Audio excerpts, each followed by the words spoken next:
Saudara-saudari yang dikasihi Tuhan, salam sehat, salam sejahtera untuk kita semua. Jumpa lagi dalam renungan harian kita bersama saya, Suster Petronella Borokaro PSCC. Hari ini hari Selasa tanggal 15 Maret 2022, hari biasa pekan kedua Prapaskah. Bacaan Injil yang akan kita renungkan diambil dari Injil Matius bab 23 ayat 1 sampai ayat 12 dengan tema jangan hanya berbicara, lakukan dalam tindakan nyata. Maka berkatalah Yesus kepada orang banyak dan kepada murid-muridnya, katanya, ahli-ahli Taurat dan orang-orang Farisi telah menduduki kursi Musa. Sebab itu turutilah dan lakukanlah segala sesuatu yang mereka ajarkan kepadamu. Tetapi janganlah kamu turuti perbuatan-perbuatan mereka, karena mereka mengajarkannya tetapi tidak melakukannya.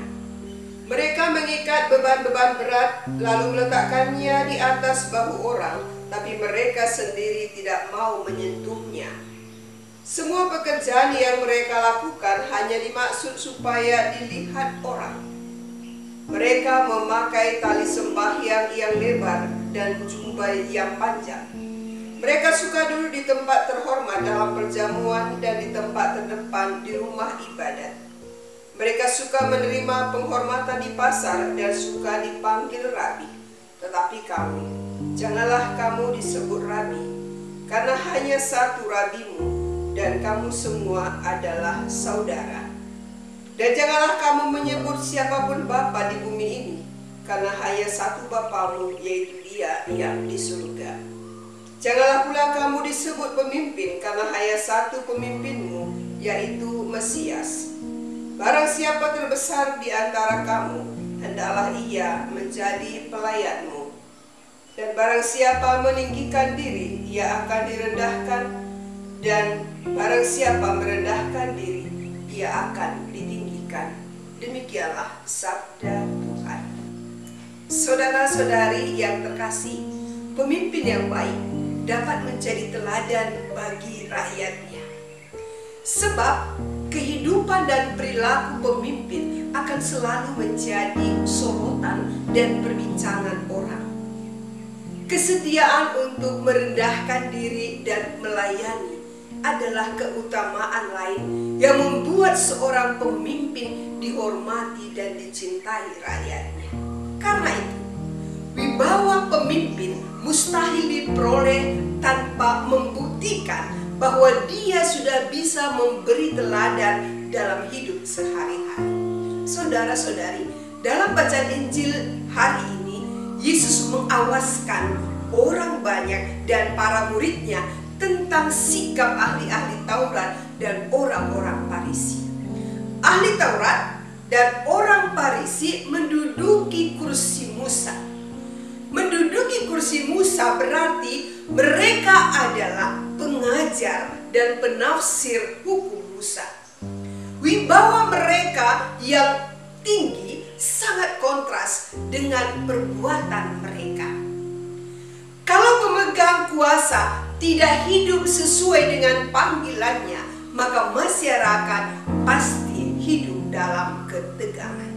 Yesus mengatakan, turuti dan lakukan segala yang mereka ajarkan, tetapi jangan kamu turuti perbuatan mereka. Mengapa? Karena ahli Taurat dan orang-orang Farisi mengajarkan, tapi tidak melakukannya. Mereka menuntut dari orang lain apa yang tidak pernah mereka tuntut dari diri mereka sendiri. Mereka hanya omdo, katanya, omong doang. Maka layak disebut munafik. Beban berat mereka taruh pada bahu orang, sementara mereka sendiri tidak mau menyentuhnya. Artinya, mereka tidak mau berbuat apa-apa untuk membantu masyarakat memikul beban berat itu. Yesus mengingatkan bahwa kemunafikan agama yang dipertontonkan para pemimpin tersebut merupakan kejahatan di mata Allah. Mereka mengajarkan orang lain tentang hal-hal rohani, namun mereka sendiri tidak melakukannya. Mereka suka mencari pujian dan menghindar untuk melayani orang lain.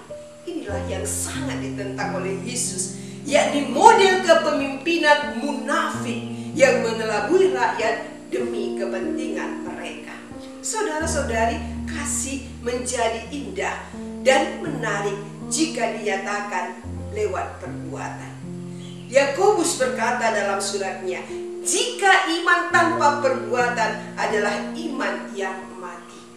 Demikian juga dengan kasih. Jika kasih tanpa diaplikasikan dalam perbuatan yang konkret, maka kasih itu akan mati. Pelayanan harus menjadi bagian real dalam kehidupan nyata. Pelayanan jika hanya sebatas konsep saja, tidak memiliki dampak apa-apa. Tapi ketika diwujudkan dalam kehidupan sehari-hari, akan memiliki kekuatan yang dahsyat. Inilah yang menjadi tugas kita. Jangan hanya berbicara, tetapi apa yang kita katakan, kita wujudkan dalam hidup kita. Tugas yang tidak gampang, bukan? Orang tua, jika hanya menasihati anak-anak tanpa memberi teladan yang baik, hanya akan menimbulkan persoalan saja. Bahkan dapat saling menyakiti. Orang tua menyakiti hati anak, dan anak menyakiti hati orang tuanya. Maka mari kita berjuang bersama untuk tidak hanya berbicara, tetapi apa yang kita katakan, kita berusaha mewujudkannya dalam tindakan